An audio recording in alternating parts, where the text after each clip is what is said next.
Hello, good morning, everyone. Thank you very much for joining this new webinar of Normec Verifavia. This webinar will be dedicated to FuelEU Maritime, for which an upcoming deadline is very soon. We are very happy to welcome you and make you benefit of our expertise in the next hour. We are expecting participants from all over the world. So I should really say good morning, good day, good evening, maybe even some good nights. We have representatives from Asia and India, but also Europe with some German participants and French, of course, and Spanish and Italian, and even some participants from Western side of the world. So thank you all very much for joining. We'll give it a couple more minutes for as people continue to join. We hope everyone had a very good summer with some bit of relaxation. Also, there are, as usual, regulatory challenges when it comes to shipping and emissions. We are here to provide you with our support and make the compliance as efficient and as smooth as possible. And we hope that this webinar will give you very useful and practical insights in terms of FuelEU maritime compliance. So I will be one of your presenters today. My name is Nicolas Duchesne. I'm President and CEO of Normec Verifavia. Our Managing Director from our office in Chandigarh, Yuvraj Thakur, will also say a few words. The key presenters will give the most valuable topics and technical insights are Rajat Bishnoi, our Shipping Emission Performance Director, along with Shubham Jain, that most of you already know, who is our shipping client and director. A few practicalities maybe before I jumped into the topic. The presentation will be shared with all participants. So after the webinar, we'll provide you with a PDF version of it in an email. Feel free to use the chat to ask any questions or post any comments that you may have. And we'll do our best to meet the schedule. So thank you again for joining, and let's dive into this challenging topic. We are Normec Verifavia. We have been going through rebranding some months ago, and but we have been active in decarbonization for shipping for more than 10 years, and we have been following the evolution of the regulation in terms of EU MRV and IMO DCS and CII and FuelEU. So our team of 50 subject matter experts will be happy to continue to guide you through the upcoming challenges. We have been working with multiple companies from the shipping sector on various aspects of our shipping services. Any type of vessel, any type of operator everywhere in the world. When it comes to FuelEU, compliance with which is the topic of this webinar, what is important is to understand that this is one of the components of what is called the Fit for 55 package. So it's a set of regulations which have been implemented by the European Union in order to limit the emissions of greenhouse gases by at least 55% in 2030, so tomorrow, compared to levels of 1990. This regulation, it does not apply to shipping only. What is of interest today and to you is the shipping elements, because shipping is impacted, but is not the only sector being impacted by far. All other sectors which emit greenhouse gases, they have their contributions to give, and there are regulatory updates for them as well. Aviation, but also road transport. There will be some new evolution of the emission trading system to include buildings, energy producers, even the smaller ones, And there are also other aspects related to the imports into EU, such as the carbon border adjustment mechanism, and of course, aspects associated with the sustainable fuels for all sectors, referred to as RED directive, with now RED 3 being in place. So FuelEU Maritime is one part of the Fit for 55 package, and it's important to understand that all sectors, they are expected to contribute in a way or another to the overall reduction in greenhouse impact and greenhouse gas emission. When it comes to shipping, the impact will be particularly the acceleration of the transition to renewable fuels of non-biologic origin and also low carbon fuels. So, we have seen that happening as well. Most of you probably have investigated the use of biofuel, if not already done some pilot testing of biofuels. So there will be an impact on the carbon performance of ships, and there is a need for the sector to have more and more low carbon fuel being available. And one of the objectives of this regulation is also to promote the development and to accelerate the adoption of sustainable maritime fuels by encouraging investment and by creating a market demand. Because in order to comply with the FuelEU Maritime in the next decade, there will be more and more use of sustainable fuels that will be required. Maybe quickly on some basics when it comes to FuelEU and in particular the scope. So it's a EU regulation, so it applies to Voyage, which starts or ends or is between ports under EU jurisdiction. EU jurisdictions being understood as any port in an EU 27 country, so excluding Ukraine, excluding Turkey, excluding England, Wales, and Scotland since Brexit, but including many overseas areas and outermost regions, which are part of EU, although not on EU continent. But this is not new information. It's similar, and it's been that way for MRV shipping and also, of course, ETS shipping. The EU has implemented some measures to limit the carbon leakage, or what they perceive as carbon leakage, in particular by implementing specific consideration for transshipment ports. So ports in Northern Africa, mostly there are two, Tanger and Port Said in Egypt, so Middle East, which have been identified as such. And in order to limit the potential carbon leakage, these ports are not considered outside of EU for the purpose of this regulation. So if your ship is traveling from Germany to Middle East via Suez Canal, the voyage under regulation for FuelEU is a full voyage from Germany to Middle East, not only to Egypt. It's a specificity, but it's important to be aware of it, because otherwise you would miss the impact of what is your full scope and what is a full picture for FuelEU Maritime in your case.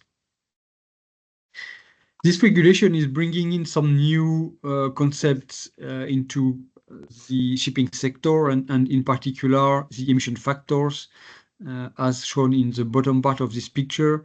They are more encompassing than the emission factors used so far for MRV and ETS for shipping. For MRV, what has been used is what is called tank-to-wake emission factor. So the green part on this figure, which correspond to operational emissions, or to the part of fuel being consumed on board the ship. It's mostly based on the calorific value of a given fuel, and this emission factor that has been used until now is different from the full emission factor from well to wake, which has to be used for FuelEU Maritime. And when we say well to wake, we include emissions that are associated to the production, to the transport, to the distribution of any fuel before it is supplied or bunker to the vessel. So the emission factors for FuelEU are well to wake, so they cover the full life cycle of any fuel. What you can see on the top bar of this presentation is the overall ambition of FuelEU when it comes to intensity of greenhouse gas. And the ambition for 2025 is to have 2% of reduction in the intensity in GHG in any fuel being used by the shipping sector. So overall 2% use of low carbon fuel. And you can see from these figures that the expectations are to massively increase the reduction in GHG intensity through 2050 with various milestones, 2035 being an important one. But the expectations is to more and more use more and more biofuel, and FuelEU Maritime along with ETS are examples of regulations which force the adoption of lower carbon intensity fuels. There are other ways than using low carbon fuels to comply.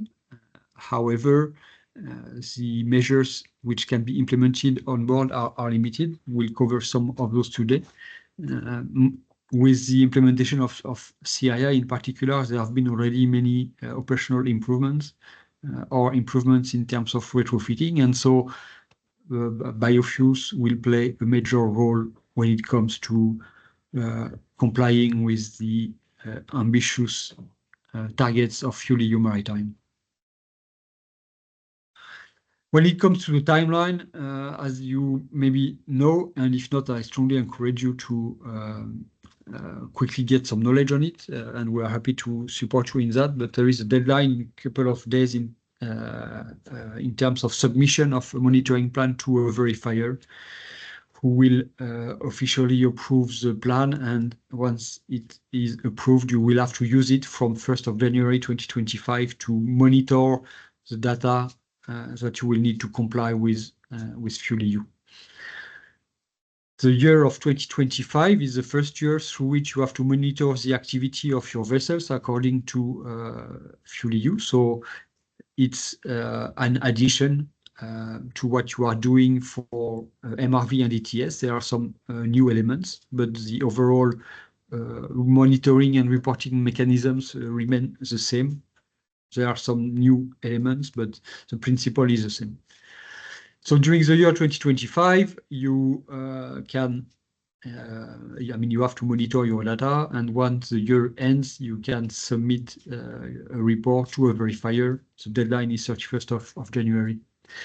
During the January to March period, you will have also to decide, agree, select what compliance pools you implement for compliance with FuelEU, because as will be covered later in the webinar, compliance can be achieved at the level of a group of ships.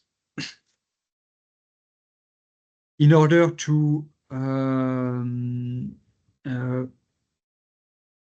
justify your compliance of your pool, you will have to provide information to your to a verifier of that pool in terms of what ship is having what performance, so that the verifier can confirm the compliance at the level of the pool and the potential surplus that would become available for subsequent years.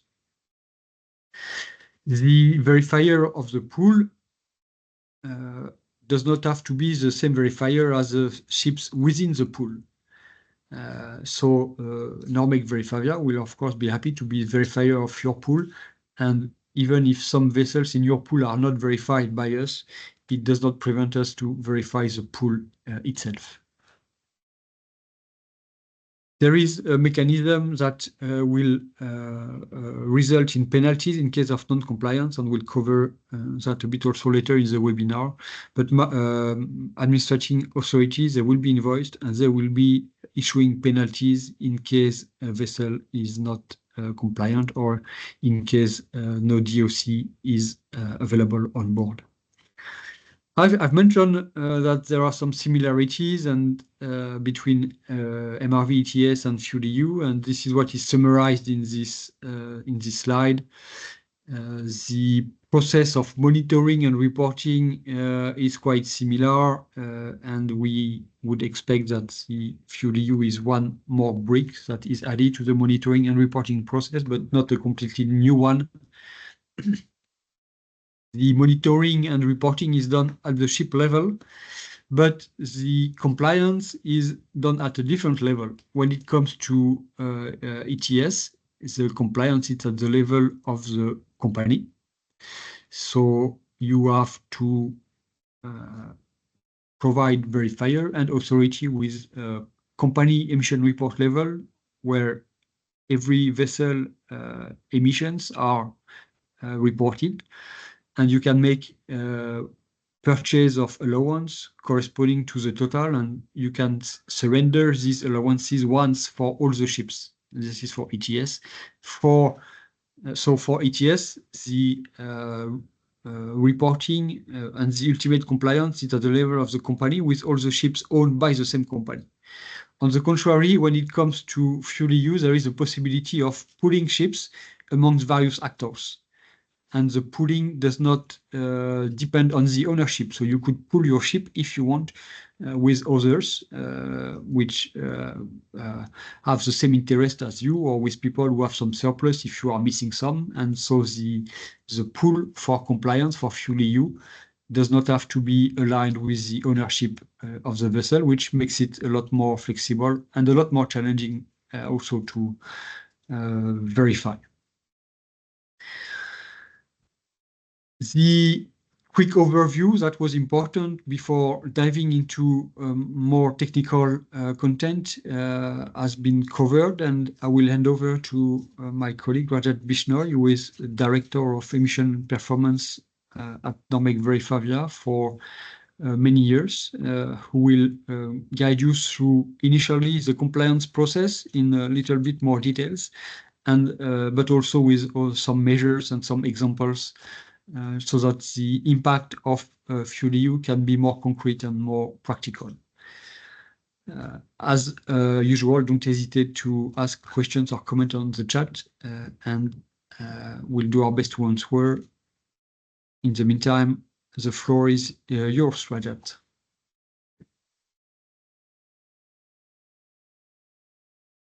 Thank you, Nicholas. Good morning from Paris and good afternoon from India. When the system is so complex, it becomes important that we discuss the compliance process in detail.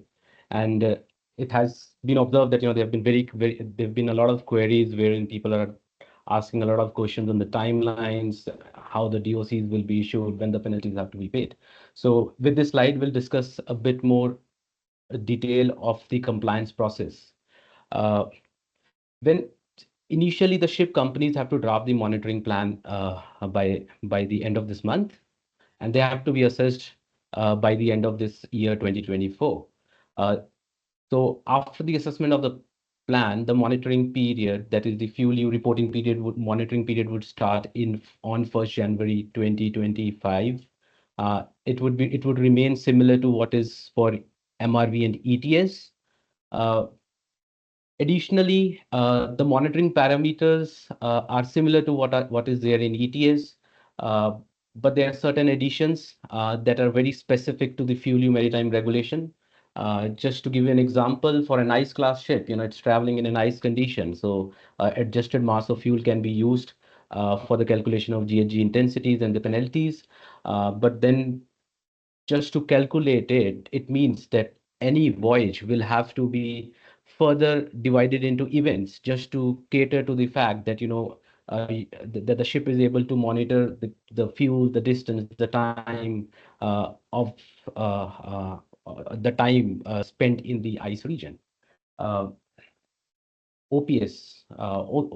is one more example wherein the ships are wherein the ships will have to connect to the shore power. So fetching the BDNs, getting the total power consumption is will be important for all the ships to monitor as well. For the fuels, for the ships that are using fuels, RFNBOs, biofuels, low carbon fuels, now it becomes very important that uh, the the GHG intensity that are well to wake and which is associated for each batch of fuel, and that will have decision on the GHG intensities have to be monitored separately as well. So once all these complex reporting and the monitoring period has been completed after the end of this year, uh, a FuelEU report will have to be submitted to the verifier, as you can see in the screen as well. The verifier then verifies this FuelEU report and performs the calculation on the GHG intensities as well as the compliance balance. And this information will be notified to the shipping companies, wherein the result will open a window where the operator can choose to opt for the flexibility mechanism. So if your compliance balance, if the compliance balance is surplus, you can either enter into a pool with the ships that have a deficit balance in your own fleet or the fleet of the other managers, or you can also bank it to the next year. On the contrary, if the ship is compliance deficit, this opens up an option for the ship to now either pay penalties or enter into a pool with a ship that has a compliance surplus. So all these flexibility mechanism have to be verified. Uh, this After the verification has been completed and and the intention from the shipping companies to use the flexibility mechanism has been initiated. Uh, After the verification of both the GHG intensities and the flexibility mechanism, the DOC will be issued. But at the same time, if the ship is not opting for the flexibility mechanism and they're opting just to pay the penalties, so in that case as well, the FuelEU penalties have to be paid before the DOC is issued by the verifier. The flexibility mechanism, including the verifications and the decision to enter into the pool, remains a critical step or the phase in the entire verification period, wherein which demands that the verification is completed timely and the documents and all the reports or the FuelEU reports are submitted by the end of 31st January as shown by Mr. Nicholas earlier. To the next slide.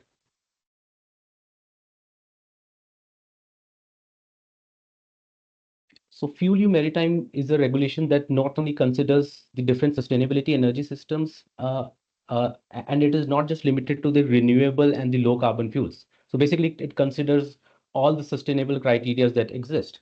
The calculation of GHG intensity, it considers the energy conversion systems, onshore power supplies, and the wind-assisted propulsion systems. And some of the energy efficiency technologies may not have a direct impact on the calculations of the compliance balance and the intensities that are used on board, but it has an indirect effect on the overall consumptions of the fuel, which have an indirect effect on the compliance balance that is calculated. Uh, the green box in the slide, it illustrates the group of technologies which can be directly linked to the FuelEU Maritime Regulation, uh, such as the solar panels, photovoltaic cells, onboard electrical energy storage, fuel cells, renewable and low carbon fuels, and other zero emission technologies. The ones in the gray cell that you see, so these are the energy efficiency technologies that are not directly linked in the calculation formulas of the compliance balance and the GHG intensities. But at the end, they have an indirect effect in terms of fuel consumption, which will have an effect on the compliance balance, the total compliance balance of each ship. The ones highlighted in orange, These are some of the technologies that have not yet been implemented, but in future there's a possibility that they will find a place in the GHG intensity calculation as well as compliance balance, such as carbon capture, storage, uh, utilization of carbon capture storage.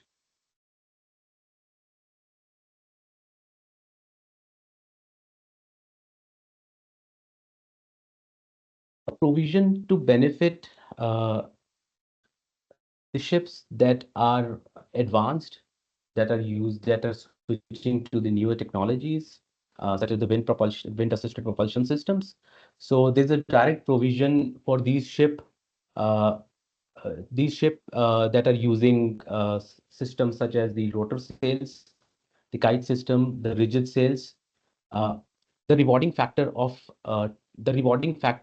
as much as 5% can be used in calculation of the GNG intensities for these kind of ships.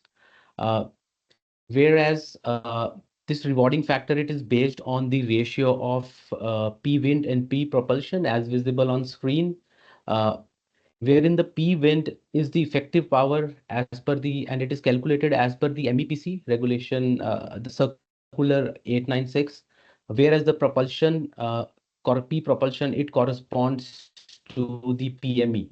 And this value has to be derived from the EXI or the PME that is used in the EXI and EDA files.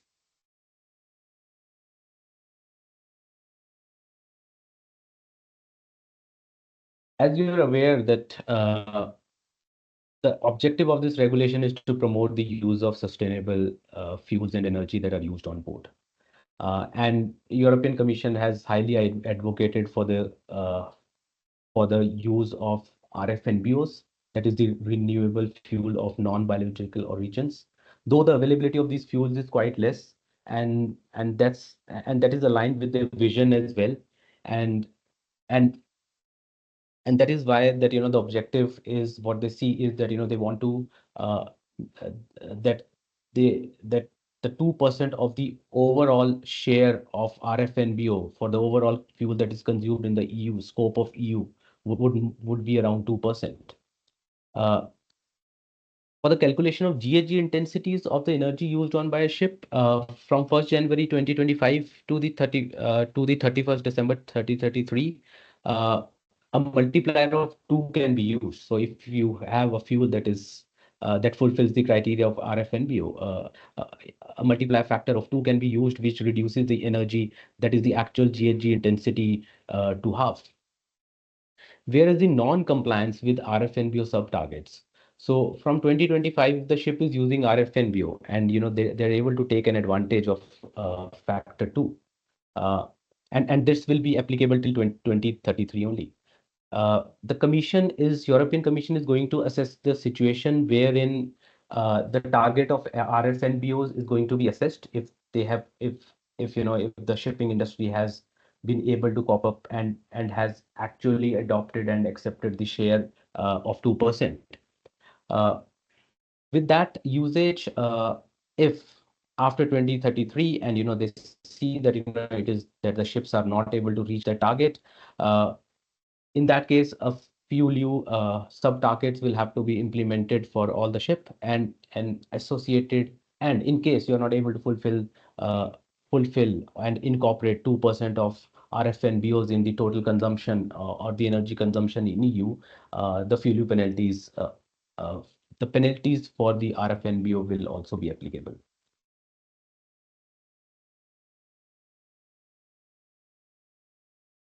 Then is another requirement of FuelEU Maritime, which is the OPS, that is the onshore power supply.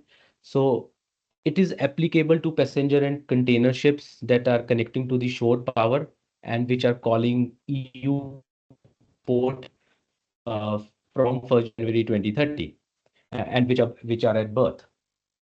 So these will be only applicable to the ports that are covered by AFIR. Nicholas touched a bit on AFIR as well. So it is an alternative fuel infrastructure regulation, which is a part of Fit for 55 packages, and it mandates some ports to have a facility for OPS. So all these ships that are connected to the onshore power supply, they should use it for all their electrical power demands at berth. There is one exemption wherein for the boilers, uh, which have to be fired by fuel. They can be fired, and there will be an exemption for the fuel fired boilers. I'll quickly go through the exemptions for the OPS as well. So if ship is staying, it has a very short stay of less than 2 hours. If the zero emission technology is available on board, or in case there is an unplanned port of call due to any unforeseen circumstances, so there could be an exemption. All the ship operator has to do is to note down the reasons for port of call and the exemptions, and they have to contact the port state authorities as well as the verifiers and commission for it. There are certain exemptions as well. So in case there is an incompatible connection, there is an instability in the grid, and you cannot connect to the shore supply, or in case there is an emergency, or there are the drills that are ongoing and you have to move out of the port. Sorry. There are also penalties associated with the non-compliance. So if the ship, that is the passenger ships as well as the container ships, if you are not connecting to the shore power, especially to the ports that are already listed in AFIR, and a penalty would be calculated based on the uh, unit consumption price into the total electrical power demand, and that is multiplied by the total number of hours. But I think there's still some time, and before it becomes mandatory for passenger ships and the container ships. We'll also have a quick look at what has changed for the FuelEU monitoring plans. As you're already aware that the monitoring plan needs to be drafted in Thetis, and Thetis allows us to clone the common section of the EU ETS monitoring plan to the FuelEU MPs. But there are various sections that specially incorporates zero emission technologies, sustainable criteria undertaken, and other criticalities of the FuelEU regulation, which has to be updated in the monitoring plans. On the screen, you see some of the sections that are new. That includes requirements for onshore power supply that we have already discussed. Zero emission technologies, electrical power demand, the methodology for calculating the electrical power demand at berth. If the ship system is using wind-assisted propulsion system, how the monitoring of onshore power energy consumption would be done. The procedures has to be very clearly laid down. The fuel consumptions, the procedures to measure the fuel consumptions associated when the ice class ship is traveling in ice region. Uh, all the records have to be kept as well on board, and the procedures have to be listed in the monitoring plan. Then comes the time at sea, the time at berth, and the time at berth. So this is the new requirements, and it is connected to the fact that there's a FuelEU penalty for onshore power supply. For not connecting to onshore power supply will be calculated based on the time that is spent at port. Uh, then the data gaps for all the OPS, the zero emission technologies and ice class criticalities.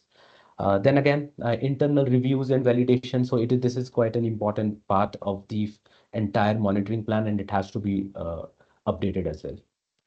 We are helping ship operators, and we have a guidance document that helps them replicate or clone this MP. It gives the instructions step by step, and it helps them to clone the MP from EU ETS MP to FuelEU monitoring plan. And we have already provided this guidance document uh, to all our clients. In case you have not received it, just feel free to get in touch. Next is the most critical part, the end point of everything. How do you comply? So either you comply by using flexibility mechanism or you end up paying penalties. So in this slide, I'll quickly take you through the FuelEU penalties. Uh, so there are three penalties as of now. So the first one starts from the next year, that is from year 2025. Uh, that is the non-compliance with GHG intensity requirements. So in case the GHG intensities, the actual GHG intensities for the energy used on board is less than the target that has been, that has been put forward by the regulation. So in that case, penalty will be calculated, and the calculation methodologies uh, is already available in the regulation EU 20231805 appendix 2, appendix 3. Then is the second penalty, that is the non-compliance with the RFNBO target. So we have basically discussed this. I'll quickly walk through it again. As you know that, from 2025, the ship using RFNBO gets a reward factor of 2, right? But at the end of the day, if you are not using it and beyond 2023, the commission is going to assess the situation that if the target of RFNBO share is up to their standard, that is what they have implemented and what they have written in the regulation, uh, which is around 1%. If it is less than 1%, then then a sub target will be mandated to use 2% of RFNBO starting from 1st January 2034. And failing to do that, a FuelEU penalty, RFNBO non-compliance would also be applicable. Then quickly to the third non-compliance, that is with the onshore power supply. So failing to connect to the shore power again attracts the penalties, but this is only applicable to container ships and the passenger ships. All right, so these are the FuelEU penalty formulas. I'll very quickly walk through it and not discuss a lot and try to jump to the example straight away. So basically, the penalties. Uh, I mean, all these come from the regulation 20231805, appendix 1, 2, and 3. The first step for you is to calculate the well to tank and the tank to wake GHG intensities and the compliance balance. So in case the ship has a compliance deficit, then in that case, the FuelEU penalties will have to be calculated, and this will be totally based on uh, the amount of deficit that you have with the target proposed by the European Commission in this regulation. Then the formulas to the penalties and then RFNBO. So probably we can discuss with a quick example. Uh, so this is one example wherein a container ship uh, which does a voyage that is from EU to EU, that is inside EU, and it consumes a fuel of 13,700 metric ton, of HFO and 1,600 metric ton of MDO. Basically, for both the fuels, a well to tank GHG intensity has to be calculated, and a tank to wake GHG intensity has to be calculated. So the factors affecting the calculation is provided in this formula right here. That is the mass of the fuel, the amount of fuel that is used in grams. So 13,700 metric ton has been converted to grams. 13.5, which is the uh, emissions factor, tank to wake in CO2 equivalent. Uh, this is the LCV of the HFO, and all of them has been derived from the appendix 2 table, which is there in the regulation. Again, the mass of the second fuel that is used, which is divided by the mass of the fuel and the LCV of the fuel, which is 0.0405 for HFO and 0.0427 for the uh, uh, for the MGO. One here is the rewarding factor for RFNBO. So the ship has not consumed any renewable fuel. So it is one here. So the value comes out to be 13.5, and again the tank to wake. So basically the tank to wake GHG intensity, it considers the slippage factor as well. So for this particular fuel, the slippage factor is 0, but for all the gaseous fuels, the slippage factor is already provided in the table, and you can calculate according referring to that table. So based on the GHG intensities that we have calculated, a compliance surplus is calculated. So as you can see, this compliance, a compliance balance have to be calculated. As you see that this value is negative, so it means that it is compliance deficit. So it leads to the another step, and that is the calculation of FuelEU penalties. FuelEU penalties, these are again a factor of difference between the GHG target and the GHG actual, uh, and the total amount of energy, that is the mass of fuel that is consumed during the entire reporting period, uh, and the parameters are the difference of the fuel or the price of the fuel of the VLSFO in euros divided by the LCV of LSFO.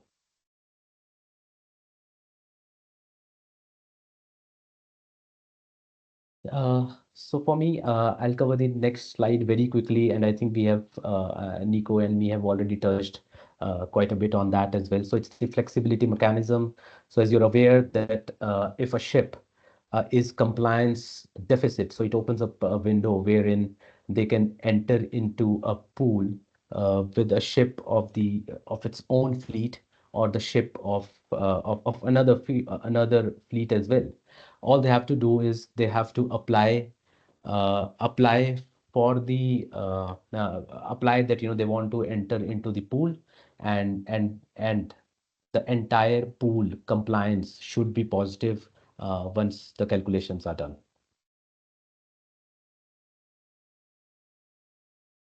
So this is one very important aspect that I would like to touch upon today. So basically how we are going to treat the sustainable low carbon and the biofuels in the FuelEU Maritime GHG intensity calculations. All the low carbon fuels such as biofuels that are used in the voyages between EU to non-EU and non-EU to EU, that is the intra-EU voyages. The maximum of energy associated with the voyages, it is limited to 50%. Just to give an example, for any ship that is using a blend of biofuel, that is B30, so assuming that it's a 30% diesel and 70% fossil diesel, the energy associated with the whole biodiesel fraction can be counted as it is below 50%, and the rest of it has to be compensated by the fossil diesel. On the other hand, the second example, that is B60, which is again an example wherein the 60% of biodiesel is used and 40% of fossil diesel is used. So here only the 50% of part of the biodiesel can be used. The rest of the fraction has to be counted. The 50% is the limit. All right. Thank you. That's all from my end. And just to let you know that how we are going to cater to all the complexities of the FuelEU Maritime Regulation and our preparation for the FuelEU Maritime Regulation. My colleague, Mr. Shubham Jain, is going to take it forward from here. Thank you. Thank you, Rajesh sir, Nico sir, for giving a deep dive into the regulation. Welcome everyone. I hope you're finding this webinar useful. And there might be some points that are not covered. So for that, we request you to please contact us, allow us to address your queries after the webinar as well. We'll be happy to schedule calls and give you a complete, thorough understanding of the regulation. So what I'm going to do is I'm going to share my screen, and I'll quickly take you through how our dashboard, which has been developed with a new module recently, which is FuelEU module, and I'll show you how we are helping the shipping companies in meeting the deadlines. So let me know once you can see my screen. Is it visible? Yes, we can see it. Thank you, Shubham. All right. Thank you. So this is the landing page of our dashboard. I'm sure that you must have seen this before as well, but like I mentioned, there is a new addition of one module, which is FuelEU module. And first, I'll introduce you. I'll take you through this, and then quickly take you through our existing modules, which we are working on. So under first FuelEU module, the first tab we have created is the preparation of monitoring plan. So we have realized that the information between the EU ETS and FuelEU monitoring plan is almost 50% same, and with limited functionalities enabled on Thetis, there is a need to uh, create monitoring plans with ease. So what we have done is we have prepared a solution where you can upload your PDF of Thetis extracted EU ETS monitoring plan, and you will see that a draft has been created under this ship name. So what happens is once you click on this draft, you will notice this all the pre-filled information which is required for FuelEU monitoring plan is extracted from EU ETS. And at the same time, you can see that, okay, under each part, let it be any part, how many sections which are mandatory and are required to be filled. If you do not want to fill, no problem, you can just put not applicable but there are some mandatory parts which are required to be filled. Now, let's say you have completed everything and you have clicked on submit. Let's say you have clicked on submit. Now, the next step is to create the monitoring plans for your subsequent vessels. So for that, we have created a cloning option, which is pretty easy to use. So what you are seeing over here is a functionality where you can clone the monitoring plan of the ship Test 4 for your remaining ships.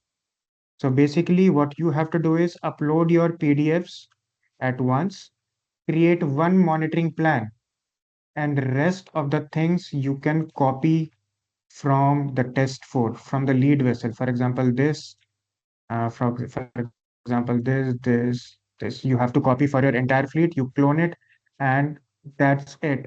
Your complete, all the monitoring plans are already prepared uh, and are ready in the draft state. Now, the next step is once Verifavia assess the monitoring plans, you will see the status as assessed and you will be able to download the XML file. So once the XML file is downloaded, you can simply take it and upload it onto the Thetis. I believe that there were some questions related to not being able to select Verifavia as their FuelEU verifier. This has been sorted. Now you can go ahead and select Verifavia as your FuelEU verifier as well. So all in all, this has made the process simpler, easier, and hassle-free. So even if today is 28th of August, you can still come today or tomorrow, tell us that Shubham, this is these, let it be 100 of monitoring plans are there. You can prepare it, all the monitoring plans within an hour. Then, apart from this major update, we have created a dashboard, which is a FuelEU dashboard. So what happens is based on the numbers that are being continuously verified by our team, you will be able to see all your FuelEU related parameters onto this dashboard. So this tab is the fleet tab. You will be able to see everything on a fleet level, let it be penalties, let it be fuel consumption, emissions, anything. And once you click on ships, you will see the information on a ship level. Once you click on any particular ship, you will see its intensity, actual, target, compliance balance, penalty, if there are any wind factor applied, RF and view factor applied, all the related fuel related information on a ship level can be seen over here. Then there is a FuelEU calculator. So where you can calculate the compliance balance of your fleet. So for example, in 2025, you have used the fuel MDO. The category from EU is, let's say, 200. Within EU is 500. And if you want to add any particular fuel type, it's okay. You can add it from here. If not, then you can simply click on calculate. So here you will be able to see your compliance balance on a fleet level. So these three additions have been done in the first release of our dashboard. This dashboard is live now. So all these things can be availed with our FuelEU dashboard. Of course, if anybody wants to use this dashboard just for monitoring plan preparation, you can use it, no problem in that. So this has been the latest addition till now. Then the next phase that we are planning on is to provide a functionality where you can see pooling onto our dashboard as well. We are in touch with few suppliers as well, few marketplace as well, and we plan on giving our clients end-to-end solution where they can check their pool balance as well. It is not live yet. We'll make it live by end of this year. Now, quickly taking you through to our existing module. So if you click on this data verification part, this is where the data comes in using the API. So the process is the data keeps coming in frequently. And once the data comes in, our teams keeps on verifying it, keep sending the feedback to the ship or the shore staff as a part of continuous verification. And based on the data that is being verified on a daily basis, you will see the verified numbers in CII as well as in EU ETS. Okay. So based on the number that are being verified, you will see different dashboards under CII and EU ETS. And the main thing about the dashboard is the generation of EU ETS statements, which you will be able to see once you click on this tab, VESAs. So once you go over here, you will see your all the ships that have done EU ETS voyages. And once you click on this action button, you will see all the voyages under one particular ship.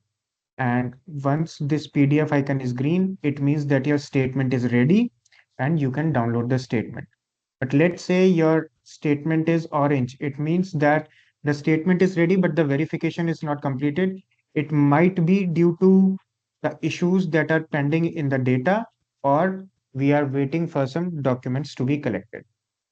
So what we have what we have tried to provide is a verification dashboard where you just have to provide us with the data, and we'll keep verifying it and make sure that by the end of the year we have all your documents, we have all your data with us, and by January we will provide you all the certificates altogether. Let it be EU MRV, FuelEU, EU ETS, IMO DCS, or CII. So that was a quick demo of our dashboard. Again, feel free to let us know if you have any questions, and looking forward to hearing from you. Thank you.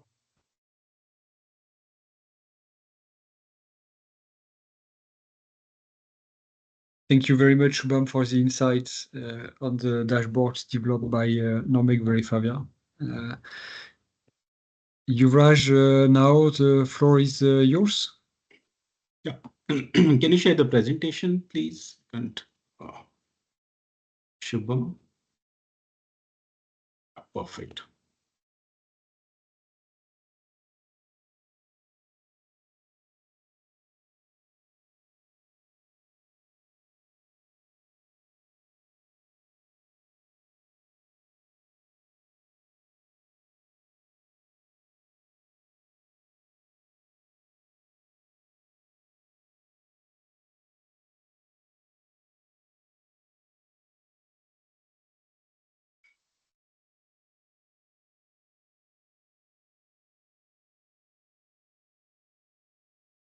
Okay. Thank you so much, Shubham, and my fellow colleagues for diving deep into the FuelEU maritime world, for making all of us understand what we are essentially what challenge we are looking at, and given the complexity of regulation that is going to be higher in the next few days, I think we all must be aware of what's coming in, and we all must get ready. And to be able to get ready, we have a quiz question for you. And for 275 people who are still here for the presentation, I would really like maximum participation. So the question for the quiz is, what is the minimum number of ships required to create a pool under the flexibility mechanism of FuelEU Maritime. You can select 1, 2, 10, and 50. Please, if you can, start your voting. And once the results are here, my colleague Ravneet, he will share the result.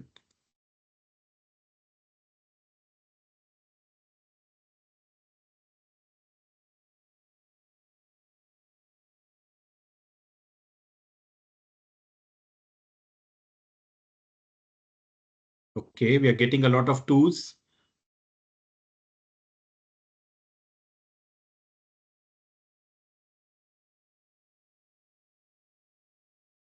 Ten,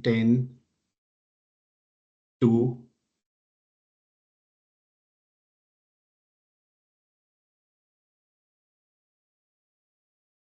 10, 2. We'll give this a couple of seconds more.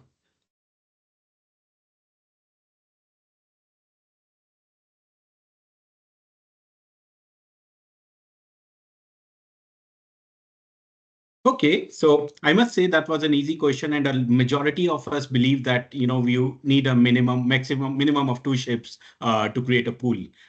That was the easy part, and as you would have seen, the challenges going on with the fuels, the challenges going on with the data, the challenges going on with what to do next. We just wanted to ensure you that Verifavia, Normec Verifavia, we are your partners in the journey. We'll be able to help you throughout the process, right from reporting data or fetching data, aggregating them under MRV ETS or FuelEU Maritime requirements and regulations, to automatic outlier checks. We validate data robustness with our team of 20 plus data verifiers here. Voyage definition is a very important topic for each and every regulation now. UMRV, EU ETS, and FuelEU Maritime. Everybody now comes up with their own challenges, and voyage definition and clarity of it is more important when you're dealing with these regulations. Applications of derogation and exceptions on a case-to-case basis, verifications of data, EU allowances, FuelEU penalties, getting your voice statements ready, generating them real quickly, and with a very high service levels and with very quick feedback and return time. These are all Normec Verifavia team's capabilities. In case you are with us, I think you would have seen the difference with other verifiers. In case you're with another verifier, feel free to let us know, and we can help you change over. Finally, given the fact that the regulation is important, the regulation is upcoming, and there's a lot to learn. The learning curve is pretty steep. So Verifavia's team, we have come up with a FuelEU Maritime and EU ETS regulation training, wherein we will deep dive into the requirements of the regulation. We'll deep dive into the needs, how you as a vessel manager or a superintendent or a emissions analyst can, understand and navigate these regulations at your end. So sometime in October or November of this year, before the verification season kicks in, we'll publish dates later. But in case any of you are interested, please feel free and already start registering. We'll cover the compliance requirements, the voice definitions, GHG emission factors, and technologies in scope. We'll see according to the number of people, but it could be a 1 or 2 day training that will be imparted by our subject matter experts at Verifavia. I will be more than happy, and our team will be more than happy to take more questions. But for the moment, we are exactly at 14:59 IST. So I'll end this presentation. The Q&A session can now further be continued over emails. You can write us customized emails with your customized queries. The only thing I think right now is the upcoming deadline of 31st August. So feel free to create and submit your EU monitoring plans for FuelEU Maritime, and our team will be more than happy to have a look at them and assess them in the next 3 or 4 months. I thank everyone, and I thank you for participating in our webinar, and I wish you a great day ahead and a great evening and afternoon and great time ahead. Anything that we can do for you, we're always available. Thank you. Thank you, Yuvraj. Thank you, Rajat. Thank you, Shubham. Thank you to all attendees. We wish you a great rest of your day, and we remain available should you have any comment or question on FuelEU or any other shipping services. It was great having you, and all the best. Goodbye.